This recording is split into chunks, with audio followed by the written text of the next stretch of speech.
A 7¼ inch gauge Sweet William steam locomotive part 41, completing the machining of the escutcheon plates in my Myford ML7R Lathe, by making each of them into stepped washers. In the end though, things did not go quite as planned.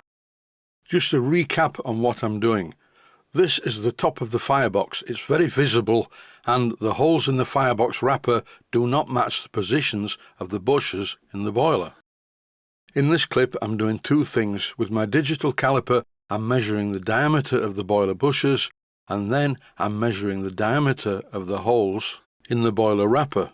The problem is though, the bushes in the boiler for the safety valves are very close together, so the tolerance of the diameter of the washers is going to be quite tight. I thought this was going to be a very simple job. Just make 3 stainless steel washers that fit underneath the valves and the turret. And furthermore, they cannot all be the same. If you look at the bushes, the centre one is higher up than the rest. This clip shows the 3 washer blanks, which are much thicker than they will finally need to be. And the plan in this episode is to machine these 3 blanks into 3 quite thin stepped washers. On a large industrial lathe, this is a very simple job. You just put the stainless steel bar in the chuck and part off 3 washers. But please be aware, I generally make these videos from a home workshop point of view.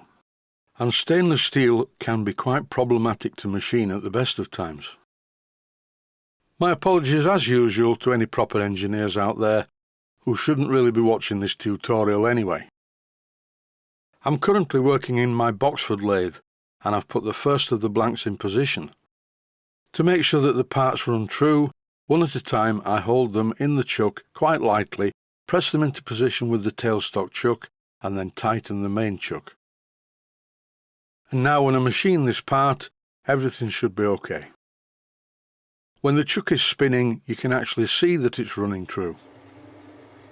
Or should I say, true enough for this job.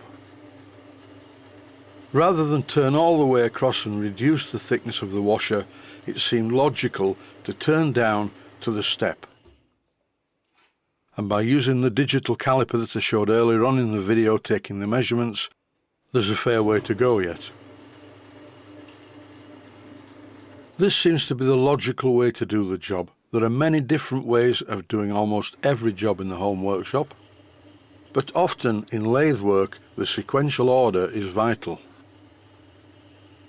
It seems like a good idea to do it this way, because I will end up with a register that is far too thick, but at least it's in the right place.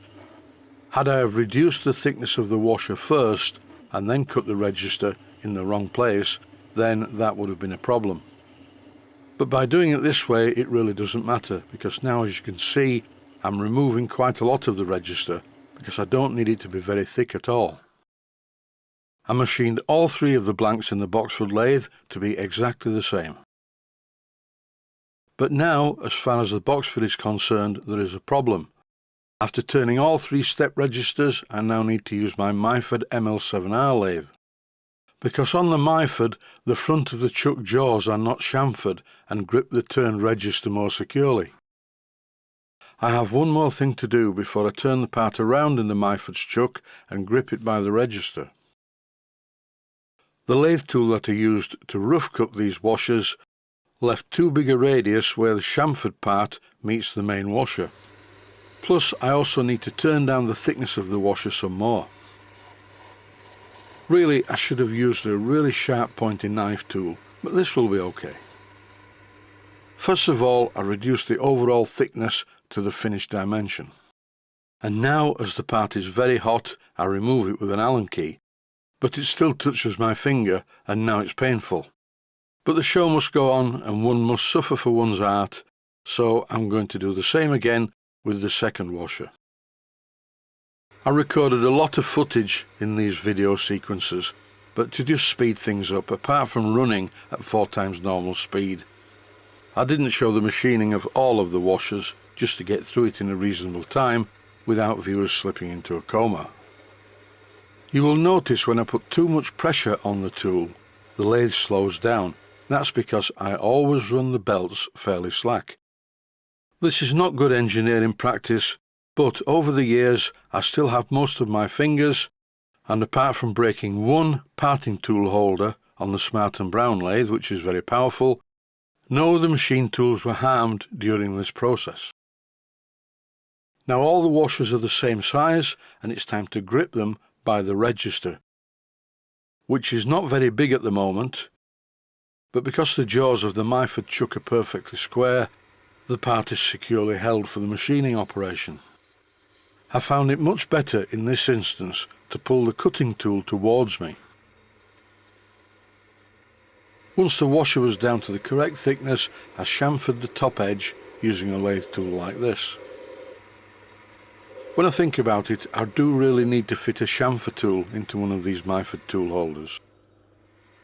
To remove the burrs around the inner edge of the hole, I took very fine cuts with the boring tool. Finally, using some emery cloth to just get rid of any sharp edges. During the time from when I fitted the boiler wrapper to making these washers, something happened. I think possibly that the tightness of the bands holding the wrapper in place compressed the heat insulation material a bit. Originally, the bushers were below the level of the wrapper, hence the need to make the stepped washers that you've just seen me making. In the end, I had to remount the parts in the lathe and remove the steps because they weren't required.